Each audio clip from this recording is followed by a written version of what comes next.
मैत्रिणींनो आणि प्रेक्षक हो नमस्कार, स्वागत आहे तुमचं तुमच्या चॅनलवर। तर चला मग स्टार्ट करूया आजचा एपिसोड। ठरलं तर मग दामिनी देशमुख उठते आणि म्हणते ऑब्जेक्शन मिलॉर्ड।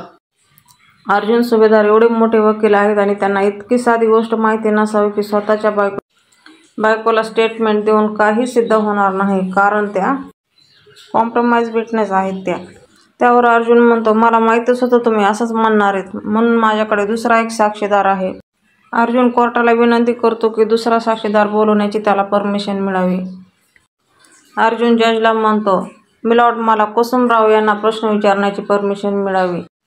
जज म्हणतात, परमिशन ग्रँटेड, आणि कुसुमताई विटनेस बॉक्समध्ये येतात। अर्जुन कुसुमताईला प्रश्न विचारतो की विलासला लिहिता वाचता येत होतं की नाही, यावर तुम्हाला काही सांगायचंय का? कुसुमताई म्हणते, विलास अशिक्षितच होता, मी त्याला सामानाची यादी बनवायला दिली होती तर ती पण त्याला लिहिता नाही आली। त्याला एकदा त्याच्या मोबाईलवरून मेसेज टाईप करून हवा होता, तेव्हा आमची छोटी रश्मी तिने तो टाईप करून दिला।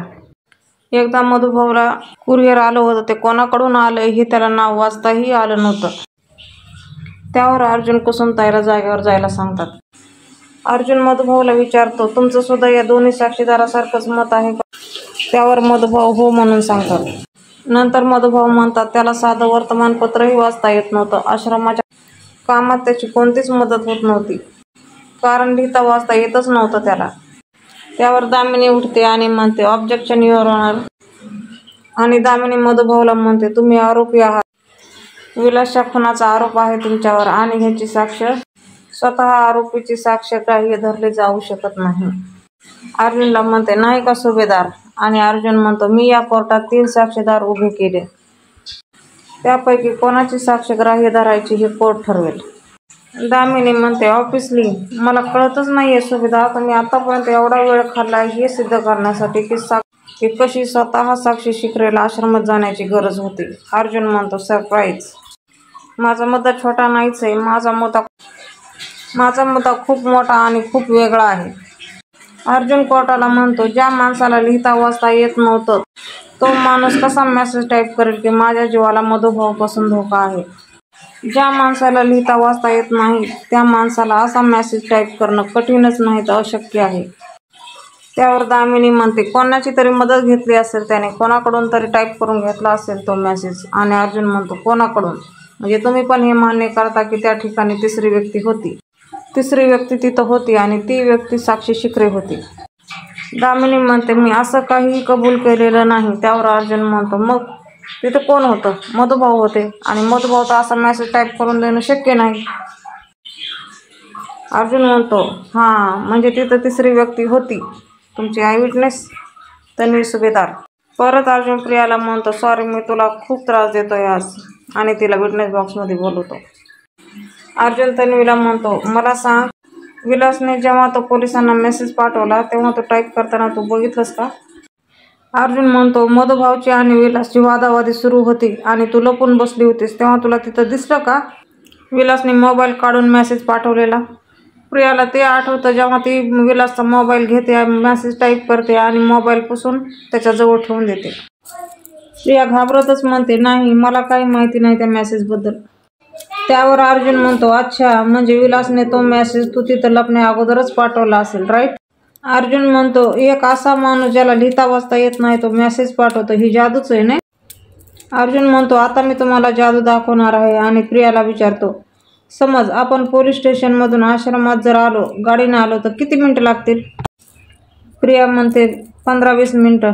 आणि अर्जुन म्हणतो, हल्ली पनवेलमध्ये खूप ट्रॅफिक झाले ना, आपण 30 मिनिटं धरूया, डन? अर्जुन कोर्टाकडे परत पेपर्स जमा करतो आणि म्हणतो, हा विलासचा पोस्टमॉर्टमचा रिपोर्ट आणि मेसेज मिळाल्याची वेळ। अर्जुन जजला म्हणतो, प्लीज तुम्ही विलासच्या मृत्यूची वेळ आणि मेसेज गेल्याची वेळ तुम्ही एकदा प्लीज चेक करून पहा। अर्जुन म्हणतो, ही वेळ पाहून तुमच्या लक्षात आलंच असेल की विलासचा मृत्यू अगोदर झाला नंतर मेसेज गेला। अर्जुन म्हणतो, मी दुसरी जादू हीच दाखवणार होतो, जी व्यक्ती जिवंतच नाहीये त्या व्यक्तीने सडसडली पोलिसला मेसेज केला, म्हणजे तो व्यक्ती मेल्यानंतर इतका पॅनिक झाला की त्याने उठून पोलिसांना मेसेज पाठवला। जादू येते, नाही? दामिनी उठते आणि म्हणते, ॲडव्होकेट सुभेदार नाईस, पण ह्याने हे सिद्ध होत नाही की हा खून साक्षीने केलाय। त्यावर अर्जुन म्हणतो, खून कोणी केला हे मी आता बोलतच नाहीये, मी फक्त कोर्टासमोर फॅक्ट्स ठेवतोय. ते फॅक्ट्स हेच आहेत की तो मेसेज विलासने पाठवलाच नव्हता. माझे क्लायंट मधुकर पाटील यांना फसवण्यासाठी विलासच्या मोबाईलवरून तो मेसेज दुसऱ्याच कोणाने तरी पाठवला. पण कोण? अर्जुन थोडा विचार करतो आणि म्हणतो, तन्वीच्या स्टेटमेंटप्रमाणे साक्षी तिथे नव्हती. मग उरलं कोण? ती तिसरी व्यक्ती जी लपून मधुभाऊला आणि विलासला बघत होती.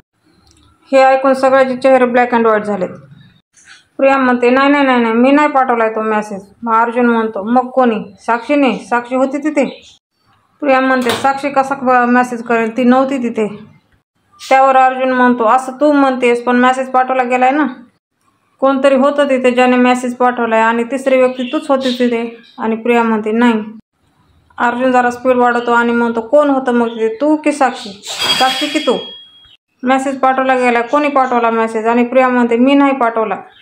प्रिया नाही नाही म्हणत असताना अर्जुन म्हणतो, मेसेज तूच पाठवलायस. आणि तेवढ्यामध्ये रविराज उभा राहतो आणि म्हणतो, ऑब्जेक्शन माय लॉर्ड. आणि म्हणतात, मी तन्वी सुभेदारांचा वकील आहे. असे अर्जुन सुभेदार रँडम आरोप त्यांच्यावर नाही करू शकत. दामिनी उभा राहते आणि ती म्हणते, तन्वी ही आय विटनेस आहे आणि तिने अगोदरच सांगितलंय खून कुणी केला, कसा केला, कधी केला आणि ह्याचे पुरावे सगळे कोर्टाकडे आहेत. अर्जुन म्हणतो, तुमच्या विटनेसने बरंच काही सांगितले पण तिच्या बोलण्यावर विश्वास किती ठेवायचा? तन्वीचं कुठलंही स्टेटमेंट कोर्टाने व्हॅलिड कसं मानायचं? आणि या केसचा फायनल निकाल देताना या स्टेटमेंटचा विचार कसा करायचा? दामिनी म्हणते, म्हणजे याचा काय अर्थ आहे सुभेदार? आणि अर्जुन म्हणतो, याचा अर्थ एका ॲम्ब्युलन्समध्ये बंद आहे आणि तो ॲम्ब्युलन्स जजजवळ सबमिट होतो. आणि अर्जुन म्हणतो, कोर्टाने अपॉइंट केलेले सायकोलॉजिस्ट मिस्टर राऊत यांचा रिपोर्ट आहे. आणि अर्जुन म्हणतो, हा रिपोर्ट हा सांगतोय की तन्वी कुठलीही साक्ष देण्यासाठी मेंटली कॉम्पिटंट नाहीये. तिला अनेक मेंटल आणि इमोशन्स इश्यू आहेत आणि ती जे काही बोलतेय ते खोटं असण्याचे चान्सेस खूप जास्त आहेत. कुसुमताई चैतन्याच्या कानात म्हणतात, चैतन्य सर, अभिनंदन. प्रियाच्या फार चिंधड्या उडतील आता. आणि चैतन्य म्हणतो, खोट्याचं राज्य संपणार आहे, आता आपणच जिंकणार आहोत. तुम्ही आता फक्त पुढे गंमत बघा. दामिनी म्हणते, हा रिपोर्ट तुम्ही मॅनिप्युलेट केला नाही कशावरून? त्यावर अर्जुन म्हणतो, ही चौकशी होताना स्वतः ॲडव्होकेट रविराज किल्लेदार तिथं उपस्थित होते. त्यांना प्रश्न विचारण्याची मला परमिशन हवी आहे. जज परमिशन देतात आणि रविराज किल्लेदार विटनेस बॉक्समध्ये येतात. अर्जुन त्यांना म्हणतो, मी तुम्हाला ॲडव्होकेट किल्लेदार बोलू शकतो? त्यावर रविराज मान हलवतात आणि अर्जुन थँक्यू म्हणतो. अर्जुन रविराजला विचारतो, तन्वीची चौकशी झाली तेव्हा तुम्ही तिथेच हजर होता? त्यावर ते म्हणतात, हो, मी तिचा पिता आणि एक वकील म्हणून तिथेच होतो. रविराज विटनेस बॉक्समध्ये आल्यावर सगळं कोर्ट शांत होतं आणि पुढचा प्रश्न अर्जुन विचारतो, तुम्हाला त्या सायकोलॉजिस्टबद्दल आणि चौकशीबद्दल काही विचारायचं आहे का? अर्जुन म्हणतो, त्या चौकशीमध्ये काही गडबड झाली असं वाटतंय का तुम्हाला? त्यावर रविराज म्हणतात, नाही. रविराज म्हणतात, ती चौकशी अगदी योग्य पद्धतीने झाली. अर्जुन म्हणतो, म्हणजे त्या रिपोर्टमध्ये जे लिहिलंय ते मान्य आहे तुम्हाला? रविराज म्हणतात, सायकोलॉजिस्ट शंतनू राऊत यांच्या ज्ञानाबद्दल आणि क्षमतेबद्दल माझी अजिबात शंका नाही आहे. पुढे अर्जुन म्हणतो, दामिनी देशमुख म्हणाल्या की मी तो रिपोर्ट मॅनिप्युलेट केलाय असं काही वाटतंय तुम्हाला? त्यावर रविराज म्हणतात, अजिबात नाही. रविराज म्हणतात, ही चौकशी अत्यंत निष्पक्ष झालेली. अर्जुन रविराजला जायला सांगतात. अर्जुन म्हणतो, कोर्टाने अपॉइंट केलेले मिस्टर राऊत यांना बोलवण्याची परमिशन हवी आहे. जज त्यांना ती परमिशन देतात. अर्जुन विचारतो, त्या चौकशीबद्दल तुम्ही काय सांगाल? आणि मिस्टर राऊत म्हणतात, ती चौकशी माझ्या देखरेखीखालीच झाली.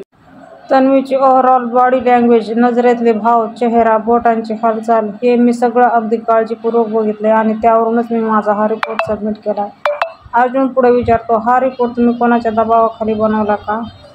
आणि राऊत म्हणतात, नाही, माझ्यावर कुणीही कुठल्याही प्रकारचा कसलाच दबाव टाकण्याचा प्रयत्न केला नाही आणि तसं झालंही असतं तरी मी माझा हा रिपोर्ट बायस्टिकच राहिला असता. अर्जुन त्यांना थँक्यू म्हणतो आणि जायला सांगतो. आणि अर्जुन पण त्याच्या जागेवर जाऊन बसतो. जज विचारतात, advocate Damini Deshmukh, your statement please. दामिनीला काय बोलायचं हे सुधरत नाही, त्याच्यामुळे ती काय म्हणते की अर्जुन सुभेदारने ही जी फिल्म स्टोरी आपल्याला सांगितली ती खूप छान आहे, पण सत्य हेच आहे की विलासचा खून हा मधुकर पाटील यांनीच केला. त्या बंदुकीवर मधुकर पाटील यांचे फिंगरप्रिंट्स आहेत. विलासने मधुकर पाटील यांना दिलेले पैसे आणि आय विटनेस एवढे पुरावे आहेत, ते पुरेसे नाहीयेत आणि त्यावर अर्जुन म्हणतो नाहीयेत. अर्जुन म्हणतो कारण आता तुमच्या सगळ्या पुराव्यावर आणि आय विटनेसवर प्रश्न उभे राहिलेले आहेत. शिवाय मधुभाऊ डावकरी आहेत हे मी आधीच कोर्टाला सांगितलेलं आहे. आणि विलास मेल्याच्या नंतर तो मेसेज पाठवला गेलेला आहे तो तन्वीनं पाठवला ही शंका जास्त निर्माण झालेली आहे. दामिनी विचारते या सगळ्यांचा काय पुरावा आहे तुमच्याकडे? त्यावर अर्जुन म्हणतो खुनाच्या रात्री साक्षी 2 तास कुठे होती याचा तरी काय पुरावा आहे तुमच्याकडे? आपण उद्याच्या भागामध्ये पाहणार आहोत. अर्जुन दामिनीला म्हणतो लास्ट टाइम तुम्ही मला म्हणाला होतात ना तुझा कॉन्फिडन्स कमी पडतोय, आज ती सेम अवस्था तुमची दिसतेय मला.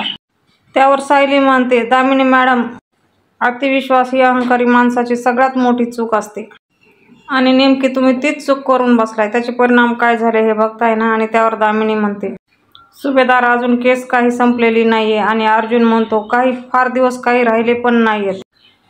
आणि अर्जुन म्हणतो ही शेवटची हिअरिंग तुमच्या कायम लक्षात राहतील. ॲडव्होकेट दामिनी देशमुख. मैत्रिणींनो, असेच नवनवीन एपिसोड पाहण्यासाठी आजच आपलं चॅनल सबस्क्राईब करा. व्हिडिओ आवडला असेल तर एखादा लाईक नक्कीच करा. भेटूया उद्याच्या भागामध्ये.